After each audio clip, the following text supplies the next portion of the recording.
예, 나는 하나님을 믿습니다. 이 고백이 여러분들의 아름다운 고백이 되신 줄로 믿습니다. 날마다 우리 하나님만을 사랑합니다 고백하고 주님을 따라가는 그 발걸음 속에 오늘도 하나님은 여러분들의 길을 예비하시고 또 인도하시고 또 하나님께서 이끄시는 놀라운 은혜로 여러분들 가운데 채워 주실 줄로 믿습니다. 오늘 거룩한 주일에 우리가 하나님 앞에 나와 또 여러분 가정에서 또 제단을 쌓고 함께 한 마음으로 예배할 때 오늘 이 강단에서 울려 퍼지는 말씀이 오늘 여러분의 심령 속에, 여러분들의 가정 속에, 또 오늘 함께 예배하는, 우리 라이브로 함께 예배하는 여러분들 있는 그곳까지 오늘 주의 성령이 줄기차게 여러분들에게 폭부수와 같이 흘러넘쳐 나시기를 주님의 이름으로 축복합니다. 예수님의 족보를 가만히 바라보면 거기에는 5명의 여성들이 등장을 하게 됩니다. 우리가 마태복음 1장에 보면 예수님의 족보가 쭉 나열되어 있는데요, 거기 1장 3절 말씀에 보니까 유다는 다말에게서 베레스와 세례를 낳았다라고 말씀해 주고 있죠.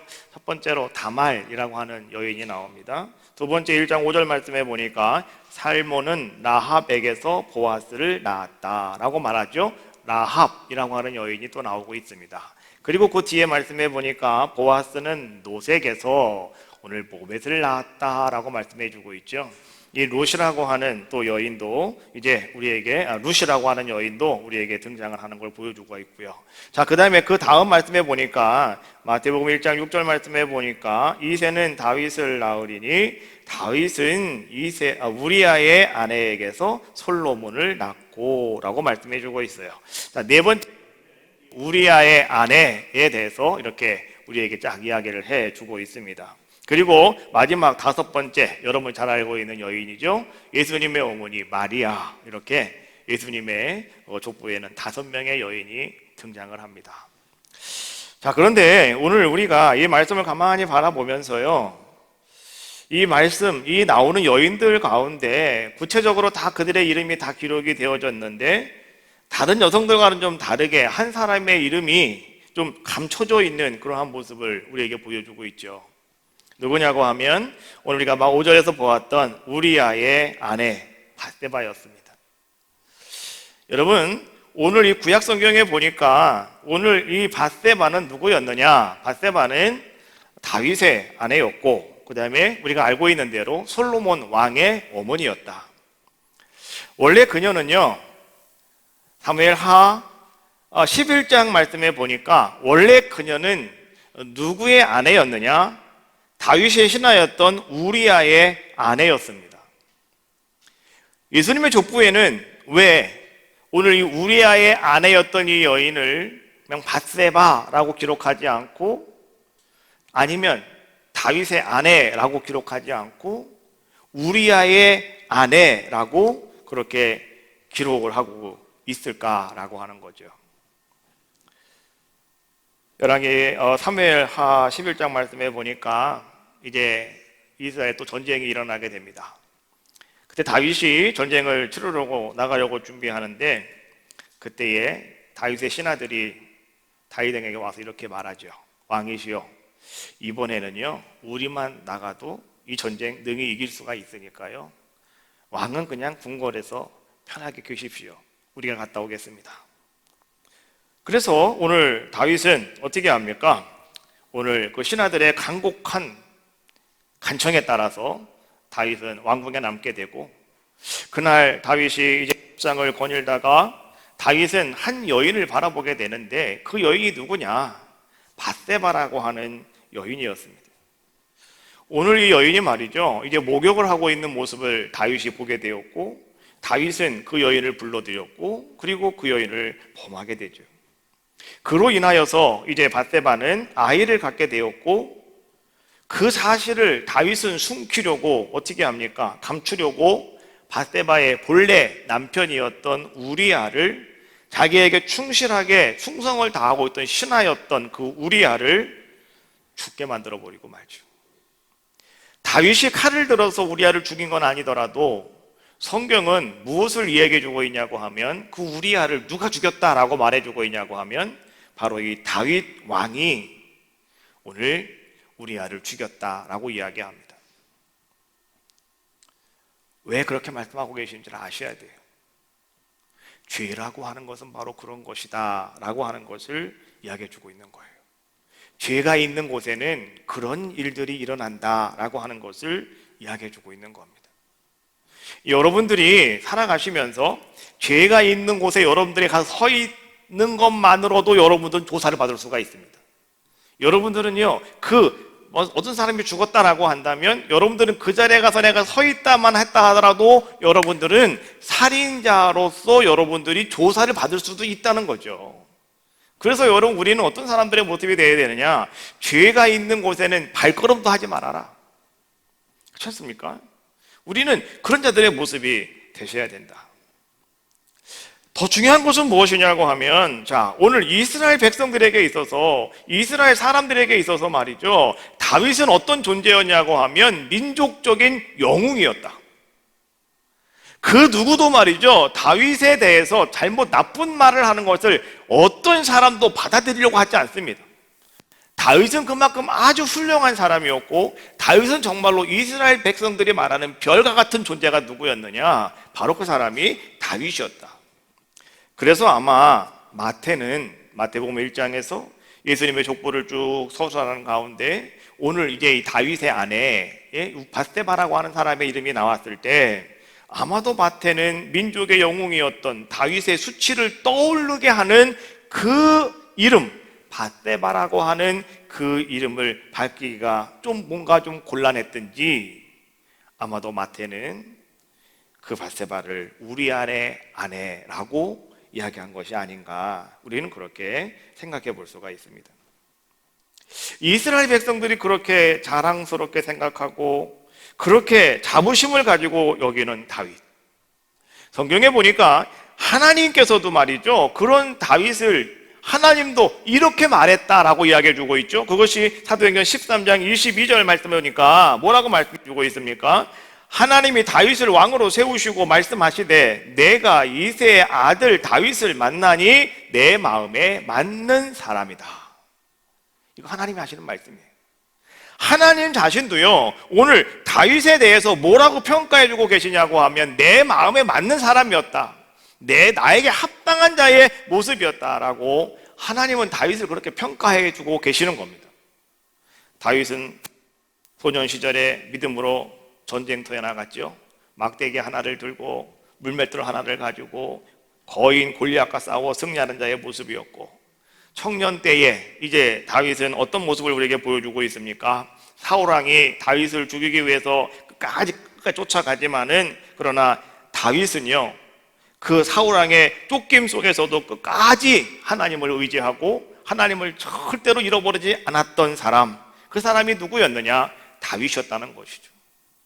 그런데 문제는 무엇이었냐고 하면 하나님께서 그렇게 다윗에게 이 모든 것들을 다 기쁘게 여겨주셔서 마음에 합당한 자가 되셔서 오늘 하나님께서 다윗에게 이제는 평안함을 허락하여 주시고 다윗에게 부유함을 허락하여 주시고 다윗이 말이죠, 이제는 아무 근심 걱정이 없도록 하나님 만들어 주셨는데, 그때 다윗은 어떻게 했다고 말씀해 주고 있습니까? 성경 사무엘하 12장 14절 말씀해 보니까 이렇게 표현하고 있어요.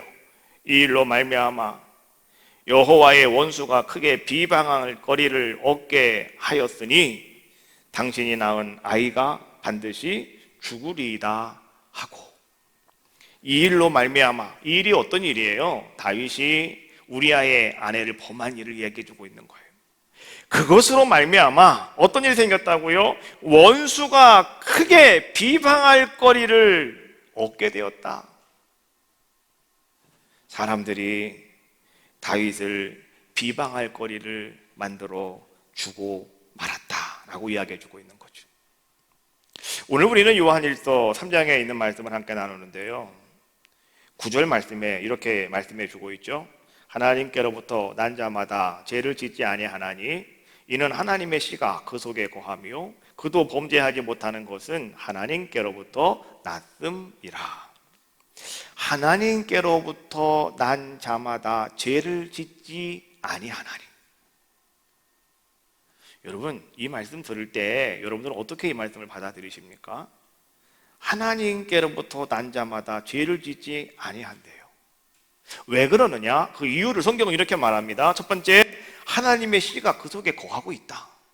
두 번째, 오늘 그 사람은 하나님께로부터 나음받은 사람이기 때문에 그렇다. 그래서 하나님께서 난 사람은 죄를 짓지 않는 자의 모습이라고 오늘 우리에게 말해주고 있단 말이죠. 그런데 현실은 어떻느냐라고 하는 거예요. 현실은 그렇지 않더라는 거죠. 하나님 마음에 들었던 사람 다윗도요, 지금 뭘 했다고요? 죄를 지었다는 거예요. 그렇다고 한다면 오늘 우리들은 과연 어떻겠는가라고 하는 것이죠. 그렇게 하나님 마음에 들었던, 모든 사람들이 그렇게 사랑하며 존경하며 추앙하였던 그 다윗도요, 원수가 비방할 거리를 만들어 주었다. 원수가 비방할 수 있는 거리를 만들어 주었다. 죄를 지었다라고 하는 이야기인데요. 그러면 오늘 하물며 오늘 우리들도 정말로 그러한 삶 속에서 자유롭지 못하다라고 하는 건 아니겠습니까? 다윗도 그런데 오늘 정말로 우리들 예외일 수가 있겠는가라고 하는 것이죠. 하나님께로부터 났다라고 하는 것이 과연 무엇인가? 오늘 우리는 한번 이것을 한번 생각해 보려고 합니다. 오늘 제가 이 말씀을 준비하면서 본래 잡았던 제목이 하나님께로부터 난 자마다, 이게 제목이었어요 원래. 그런데 말씀을 계속 보면서 묵상하면서 주보에 말씀이 들어가기 바로 직전에 제가 제목을 바꿨어요. 뭐라고 바꿨냐고 하면 거듭나야 하는 이유. 왜 내가 거듭나야 되느냐?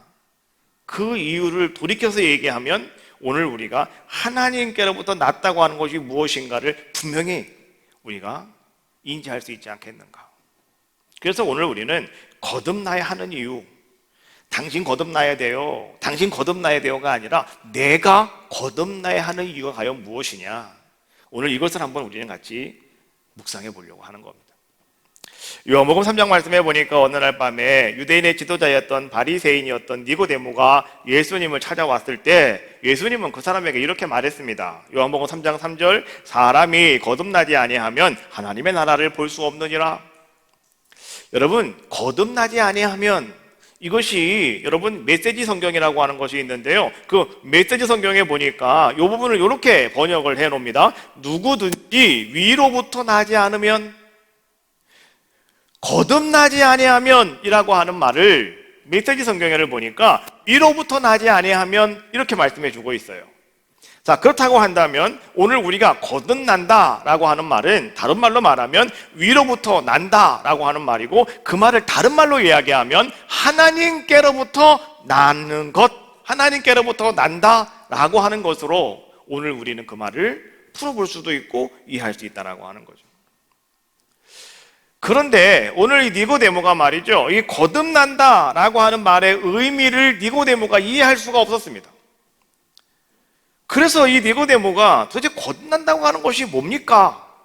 너무 의아한 모습을 가지고 다시 예수님께 그렇게 물었습니다. 그것이 요한복음 3장 4절에 있는 말씀이에요. 사람이 죽으면 어떻게 날 수가 있겠사옵나이까? 두 번째, 모태에 들어갔다가 날 수 있습니까? 라고 이렇게 오늘 니고데모가 예수님께 이 거듭남의 말의 의미를 잘 모르기 때문에 다시 질문을 했다라고 하는 것이죠. 그렇게 궁금해하고 있는 니고데모에게 오늘 예수님은 이렇게 말씀해 주셨어요. 요한복음 3장 5절, 사람이 물과 성령으로 나지 아니하면 하나님 나라에 들어갈 수 없느니라. 물과 성령, 또 이것은 과연 어떤 얘기일까? 거듭남이라고 하는 것은 과연 무엇이고, 또 물과 성령으로 나지 아니하면 하나님 나라에 갈 수 없다고 하는데 과연 이것은 과연 어떤 의미냐라고 하는 것을 우리가 깨달아야 되는 거죠. 오늘 우리는 그것을 분명히 여러분들이 이해하시고 받아들이시고 알아야 되는 겁니다. 아, 그거구나. 여러분들이 그렇게 아셔야 된다고 하는 것이죠. 어머니 뱃속에 있는 아기는 현실 세계에 대해서 아무것도 아는 것이 없습니다. 그저 어머니 뱃속에 있을 때 그것이 자기 세상이라고 생각을 합니다. 제가 지난번에 한번 얘기했죠. 아이가 태어날 때 왜 우느냐고. 아이는 나 이제 죽었다 하고 우는 거예요. 나 죽었다. 그런데 나 죽었다고 말이야. 응하면서 울었는데 눈을 딱 떠보니까 거기를 자기를 바라보는 많은 눈들이 있고 그냥 막 박수를 치면서 말이죠, 막 환영한다고 그러고 막 축하한다고 그러고 말이죠, 많은 사람들이 자기를 삥 둘러싸서 막 자기를 그렇게 막 축복해 주는 그러한 모습을 이 아이는 의아한 모습을 가지고 바라볼 수밖에 없는 거 아니겠습니까? 왜 아이가 어머니 뱃속에 있을 때는 현실 세계를 알 수가 없을까요? 이유는 이렇습니다. 첫 번째, 아직 보고 듣고 말하고 만지는 이런 감각들이 아직은 그에게 발달되지 않았기 때문에 그런 겁니다. 그러나 그 아이가 이제는 세상에 딱 나오는 순간, 세상에 태어나는 순간, 그때부터 그 아이는 달라진다는 거죠. 그때부터 그 아이는 바뀐다는 거죠. 눈은 빛을 감지하기 시작합니다. 그때부터 그의 귀는 다양한 소리들을 듣기 시작합니다. 그리고 그때 그 아이의 코는 말이죠, 이제 숨을 내쉴 수 있는 그런 자의 모습이 되어지면서 공기를 마음껏 드러내키면서 뭔가 이것이구나 라고 하는 것을 느끼게 될 것입니다. 그리고 손과 발은 어떻습니까? 아무거나 만질 수 있고 또 어디든지 막 갈 수 있는, 움직일 수 있는 그러한 것으로 그는 경험을 하게 되고, 입은 뭔가 맛을 볼 수가 있고 뭔가 말을 할 수 있는 그런 것으로 오늘 이 아이는요, 태어나면서부터 그렇게 아이는 이러한 것들로 경험하게 되어지며 그렇게 적응해 나가는 모습을 우리는 볼 수 있다라고 하는 것이죠. 세상에 태어난 아이는요, 그렇게 시간이 지나가면 지나갈수록 이것이 세상이구나, 이것이 바로 내가 존재하는 곳이구나 라고 하는 것을 비로소 그 태어난 아이는 알게 된다는 겁니다. 여러분, 부모가 말이죠, 아이가 태어나면 첫 1년 동안 부모님들은요, 언제쯤 우리 아이가 걷게 될까? 언제쯤 우리 아이가 일어서게 될까? 언제쯤 우리 아이가 걸음마를 하게 될까? 이거 상당히 기다립니다. 그러면서 말이죠, 그 아이가 그냥 다리를 움직이고 그 아이가 벽을 기대고 혼자서 막 일어서고 그 아이가 한 걸음을 딱 내딛었을 때 얼마나 기뻐하십니까? 여러분 다 그런 경험이 있으시잖아요. 그때 얼마나 여러분 기쁘셨습니까? 우리 애가 걸었다고, 우리 애가 오늘 뒤집었다고, 우리 애가 오늘 발을 막 움직였다고.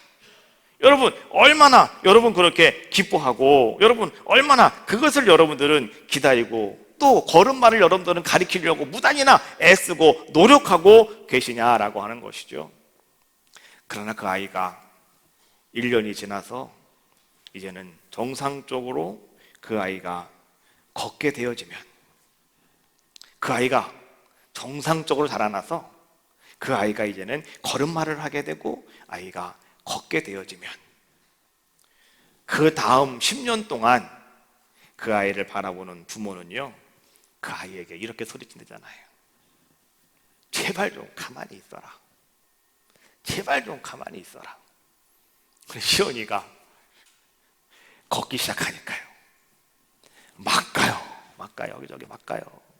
와가지고 엄마 반지 앉아서 그걸 똑똑 누르기도 하고 그렇잖아요. 그러니까 이제부터 시온이에게는 잔소리가 들어가는 겁니다. 제발 가만히 있어라. 제발 그 자리에 있어라. 제발 가만히 있어라. 이게 지금부터 언제까지요? 10년 동안 그 얘기만 하는 겁니다. 이제는 제발 좀 가만히 있어라. 제발 좀 가만히 있어라. 우리 그렇게 한다는 거죠. 또 보세요. 아이가 자라나는 첫 2년 동안 부모님은 말이죠, 끊임없이 그에게 말을 겁니다. 그리고 그에게 말을 자꾸 가리킵니다. 그 아이가 말이죠, 누워면서 말이죠, 뭔가 입으로 옹알옹알 합니다. 그러면 그 아이가 옹알옹알 하는 것을 가만히 바라보면은요, 우리가 바라볼 때는 그냥 아무 말도 안 해요. 괜히 그냥 입만 그냥 쫑글쫑글 하고 있는데요, 엄마는 뭐라고 얘기하는지 아십니까? 아우, 엄마라고 얘기했다고, 엄마 아빠라고 얘기했다고 말이죠. 그렇게 박수를 치면서 말이죠, 우리 애가 말을 시작했다고, 우리 애가 이렇게 말을 했다고 말이죠. 얼마나 이렇게 여러분 기뻐하면서 여러분 죽습니까? 그러나 여러분 또 알고 계십니까? 그렇게 말을 하게 되면 그 다음 20년 동안 여러분들은요, 그 자녀들에게 뭐라고 소리치는지 아십니까? 이렇게 소리친대요. 제발 좀 조용히 하라고. 제발 좀 조용히 하라고. 얘야 좀 조용히 좀 하자. 얘야 좀 조용히 좀 하자. 이렇게 우리는 외친다라고 하는 것이죠. 이게 제가 여러분께 지금 무슨 얘기하고 있냐고 하면, 여러분 거듭나기 전과 거듭난 후의 모습을 지금 내가 여러분께 이야기하고 있는 거예요. 거듭나기 전에 우리의 모습은 어떤 모습이냐고 하면 바로 마치 어린아이가 어머니 뱃속에 있었던 것 같은, 어린이 뱃속에 있는 어린아이와 같은, 생명과도 같은, 그것이 바로 오늘 우리가 거듭나기 전에 우리들의 모습이었다라고 하는 겁니다. 그래서 우리는 그렇게 미숙한 자들의 어린아이와 같이요, 우리의 영적인 감각이 발달하지도 않았고요, 더 나아가서 우리는 그러다 보니까 하나님을 볼 수도 없었고요, 우리는 하나님의 음성을 들을 수도 없었고요, 그리고 오늘 우리는 하나님의 말씀을 듣기는 들어도 그 말씀이 무슨 말씀인가 깨달을 수도 없었다. 이것이 거듭나기 전에 우리들의 모습이었다라고 하는 거예요. 말씀을 깨닫지도 못하는데 어떻게 우리가 하나님을 느낄 수가 있겠습니까? 하나님을 느낄 수도 없었다. 이것이요, 바로 우리가 거듭나기 전 어머니 뱃속에 있던 어린아이와 같은 미숙함의 모습들, 이것이 바로 거듭나기 전에 우리들의 모습이었더라라고 하는 것이죠. 그러나 아이가 태어나면서부터 아이가 뭔가를 바라보고 듣고 아이가 느끼면서 감각이 살아나면서 이제는 그 아이가 걷기 시작하고 말을 시작하는 것처럼, 오늘 여러분들이 하나님께로 났다라고 하는 것은 무엇을 말해주고 있느냐? 오늘 여러분들이 거듭났다라고 하는 것을 이야기해주고 있는 거예요. 그럼 어떻습니까? 오늘 우리가 거듭난다가 되었다라고 한다면, 하나님께로부터 난 자가 되었다고 한다면 오늘 우리는 어떤 모습을 가질 수 있게 될까요? 첫 번째는요, 육의 눈으로 보이지 않는 하나님을 보는 사람이 된다. 히브리서 11장 27절 말씀해 보니까 이제 믿음의 사람, 이 히브리 기자가 믿음의 사람들을 쭉 서술하면서 모세에 대해서 이렇게 이야기합니다. 모세는 믿음으로 애굽을 떠나 왕의 노함을 무서워하지 아니하고 곧 보이지 아니하는 자를 보는 것 같이 하여 참았다라고 말씀해 주고 있어요. 보이지 아니하는 자를 보는 것 같이 하였다. 누구요? 하나님의 눈에 보이지 않지만, 그러나 오늘 모세는 하나님을 보는 것처럼 그런 모든 삶 속에서 어렵고 힘든 모든 것들을 다 극복하고 참을 수 있는 자의 모습이 되었다. 여러분, 만약에 여러분들이요, 눈으로 보이지 않는 주님을 내가 보았습니다, 내가 하나님을 보았습니다 라고 고백하신다면, 여러분들이 있는 삶의 현장들에서 여러분들은 능히 다 극복할 수가 있습니다. 어떤 상황이 여러분들에게 도래했다 하더라도요, 여러분은 그거 다 이길 수가 있고 여러분 다 거기서 승리할 수가 있습니다. 왜요? 하나님을 보면 되는 거 아니겠습니까? 하나님을 본 사람은요, 그런 아름다움을 여러분들이 이겨나갈 수 있는 그런 힘과 능력이 여러분 가운데 생겨나게 된다는 거죠. 또 두 번째로요, 자, 우리가 이렇게 하나님께 난 사람은 어떤 특징이 있냐고 하면, 인간의 머리로 이해되지 않는 하나님의 모든 약속을 믿는 사람이 되어진다. 베드로후서 1장 4절 말씀해 보니까 베드로가 말합니다. 이로써 그 보배롭고 지극히 큰 약속을 우리에게 주사 이 약속으로 말미암아 너희가 정욕 때문에 세상에 썩어질 것을 피하여 신성한 성품에 참여하는 자가 되게 하려 하셨느니라 라고 말씀해 주고 계시죠. 이게 뭐예요? 보배롭고 지극한 큰 약속을 우리에게 주셨다. 근데 하나님께서 우리에게 주시는 그 약속은요, 우리의 머리로는요 이해가 되지 않는 게 상당히 많습니다. 그러나 여러분, 분명히 아셔야 돼요. 이해가 되지 않아도, 느껴지지 않아도 우리는 하나님이 나에게 약속하신 것이 있다고 하면 아브라함처럼 믿는 겁니다. 갈 길을 알지 못했지만, 갈 바를 알지 못했지만 아브라함이 그 길로 갔다고 하는 것은, 다른 말로 말하면 아브라함은 이해가 되지 않았지만, 방법이 없었지만, 그러나 아브라함은 하나님의 약속을 믿었다. 그리하였더니 하나님께서 아브라함을 복의 근원자로 삼아 주셨다. 오늘 우리들에게도 필요한 아름다운 모습이 아니겠습니까? 세 번째로, 하나님께 난 사람들은 또 어떤 특징을 가지고 있습니까? 하나님의 영광을 아는 빛이 마음에 비치는 사람으로 바뀌어진다라고 하는 거예요. 고린도후서 4장 6절에 있는 말씀입니다. 바울이 이렇게 말합니다. 어두운 데 빛이 비치라 말씀하셨던 그 하나님께서 예수 그리스도의 얼굴에 있는 하나님의 영광을 아는 빛을 우리 마음에 비추셨느니라. 우리는 본래 어두움의 존재들 아닙니까? 그래서 우리는 어두움을 좋아합니다. 그렇지 않습니까? 혹 여러분들 가운데도 말이죠, 음습하고 어두운 곳을 좋아하시는 분들은 문제가 많으신 분들이에요. 어두운 데를 좋아하시면 안 돼요. 자, 우리 속에 있는 모든 어두움을 다 우리는 몰아내셔야 됩니다. 예수님께서 이 땅에 오셔서 말이죠, 오늘 예수님께서는 우리에게 어떤 은혜를 베풀어 주셨냐고 하면 우리에게 밝은 빛을 허락하여 주셨다. 그 빛을 우리가 바라볼 수 있는 귀한 자의 모습을 만들어 주셨다. 그것이 예수님께서 우리에게 주신 아름다운 모습 아니겠습니까? 자, 이러므로 우리가 하나님께로 난 자가 되어진다면, 오늘 여러분들이 거듭나는 자의 모습이 되어진다면 우리는 어떤 자가 된다고요? 온 세계를 품고 꿈꾸며 나갈 수 있는 귀한 자가 될 수 있다. 두 번째, 여러분들은 말이죠, 이제는 세상의 일들이 아니라 하나님 나라를 말하는 귀한 자들의 모습이 되어진다. 그리고 여러분들은 하나님의 음성을 듣고 하나님과 동행하는 아주 귀하고 복된 자들의 모습이 되어진다. 이것이 바로 하나님께로부터 난 사람들, 거듭난 사람들, 그 사람들이 가지고 있는 특징의 모습이다라고 하는 거예요. 아이가 생기면 부모가 될 기쁨에 말이죠, 부모님들은요 이 아이에게 필요한 모든 것들을 다 미리미리 준비를 하죠. 아이가 먹을 것, 그 다음에 아이가 입을 것, 뭐 이런저런 살림살이를 다 장만을 합니다. 근데 중요한 것은요, 아직 아이가 태어나지 않았다는 거예요. 아직 아이가 없음에도 불구하고 엄마 아빠가 아이 신발도 사놓고 옷도 사놓고 말이죠, 그릇도 사놓고 숟갈 사놓고 모든 걸 다 준비해 놓고 있더라라고 하는 거죠. 거듭나지 않은 사람도 마찬가지입니다. 아직 내가 하나님을 모른다고 해서, 아직 내가 하나님을 만나지 못했다고 해서, 또 오늘 여러분들이 말이죠, 나는 하나님과 아무런 관계가 없는, 상관이 없는 사람이라고 여러분들이 그렇게 생각하고 있다 한다면 오늘 여러분들은 아셔야 돼요. 아직 내가 거듭나지 못해서 그러는 거예요.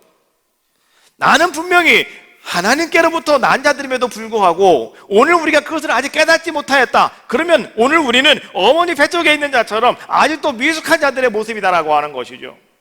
그러나 중요한 것은 무엇이냐고 하면, 오늘 하나님께서는요, 마치 태어나지 않은 아이의 엄마가 그 아이를 위해서 모든 것을 다 준비해 놓는 것처럼, 오늘 하나님께서는요, 오늘 언젠가는 하나님의 아름다운 자녀가 될 여러분들을 위하여, 아직도 거듭나지 못하는 우리들의 불쌍한 심령들을 위하여 오늘 예수님 어떻게 하신다고요? 모든 것들을 다 준비하고 계신 분이 누구시다? 그분이 바로 우리 하나님이시다 라고 하는 것을 우리는 알자라고 하는 거예요.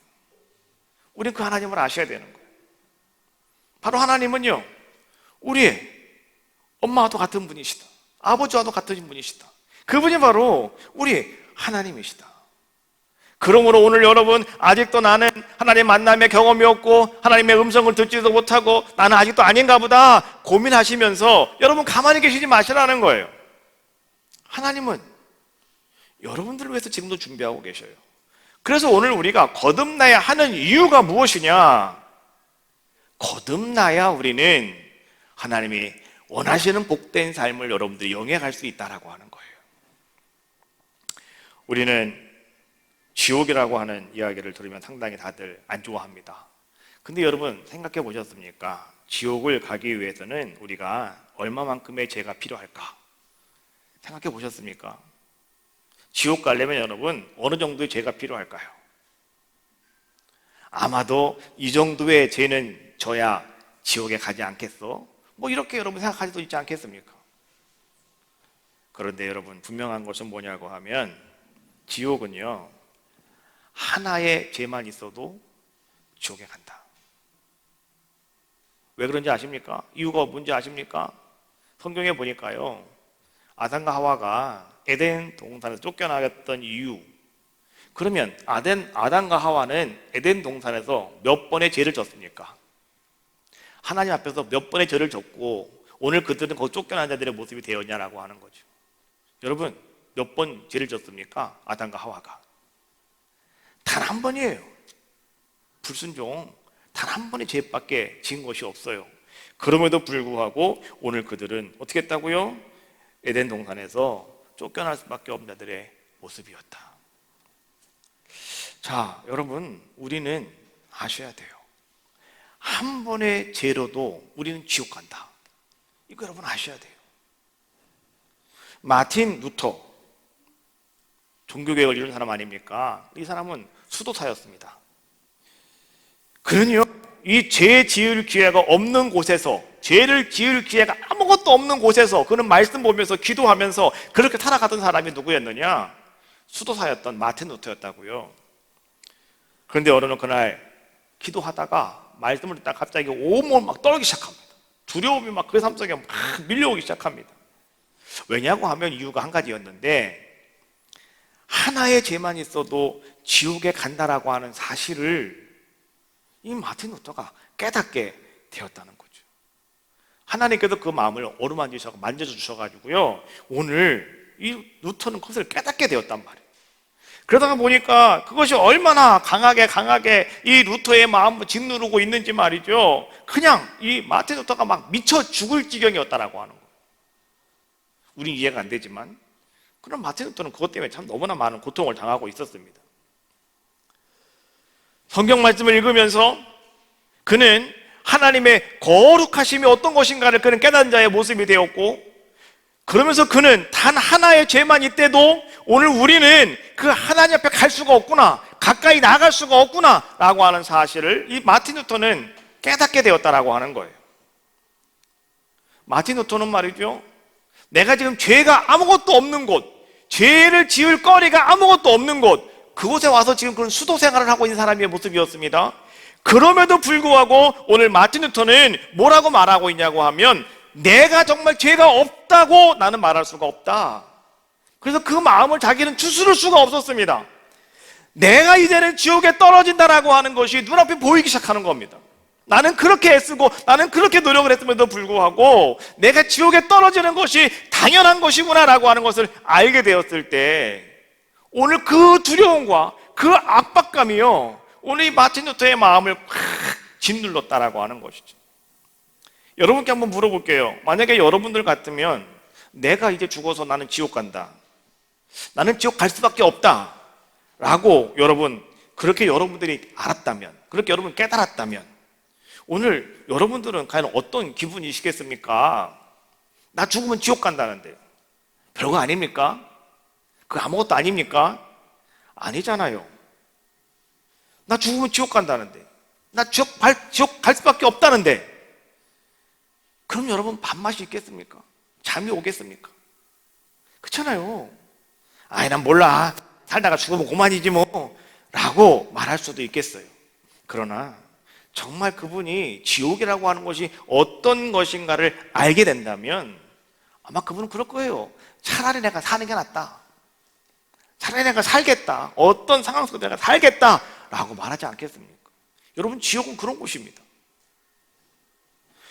오늘 말이죠, 이 마틴 루터는요, 그러한 지옥이 눈에 보이다 보니까 뭐가 보였냐고 하면, 내가 지은 모든 죄들이 하나하나 그때부터 보이기 시작하였다라고 하는 것이죠. 그리고 마음속에는 늘상 이 죄에 관한 것들만 생각이 나고 있더라라고 하는 것입니다.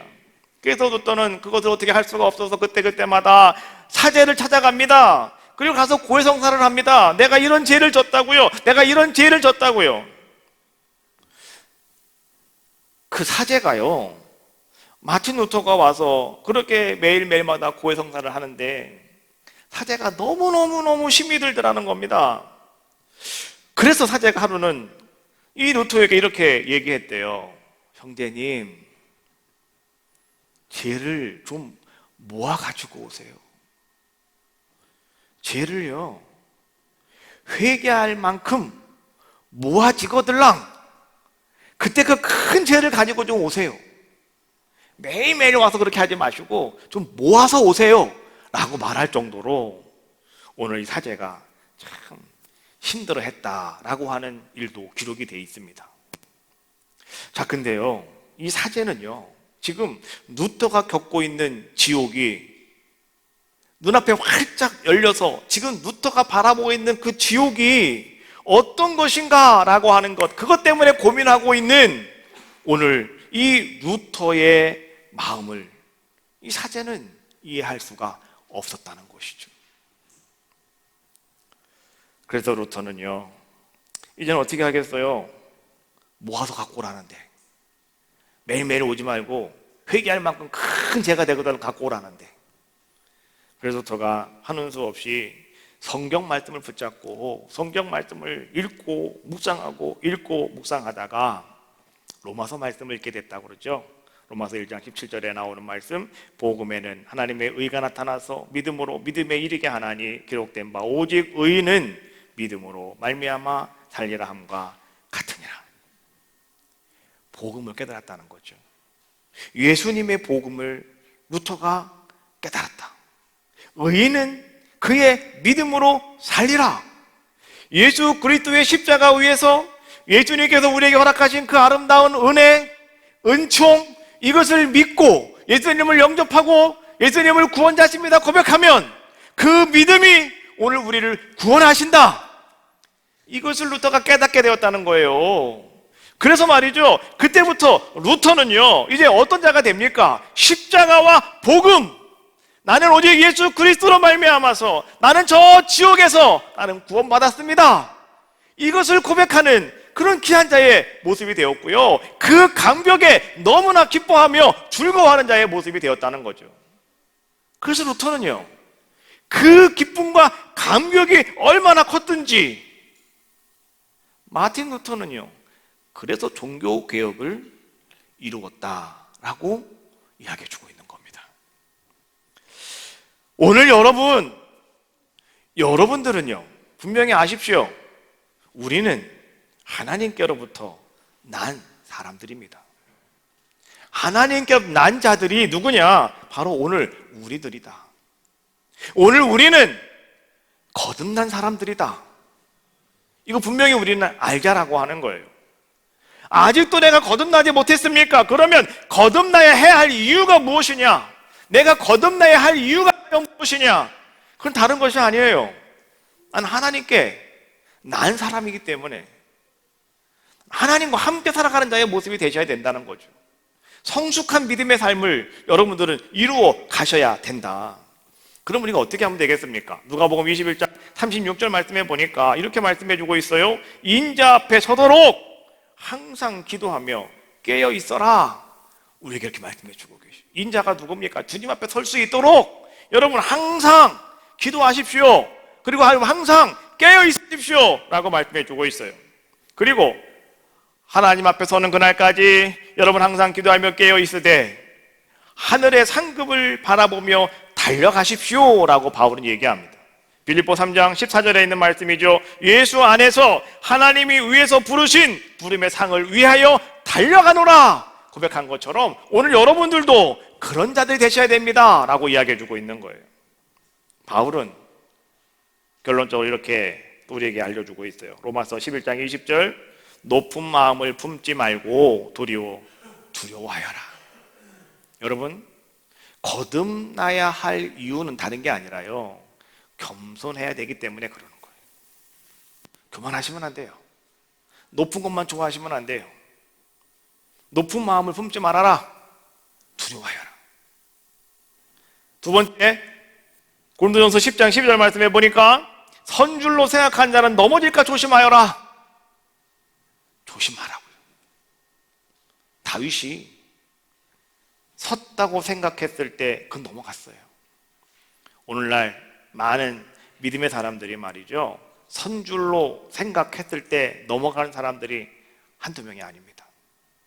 저도 늘 기도하는 것은 하나님, 나를 붙잡아 주셔서 내가 정말로 높은 마음을 품지 않게 하시고 선줄로 생각하는 자가 되지 않게 달라고 기도하고 있어요.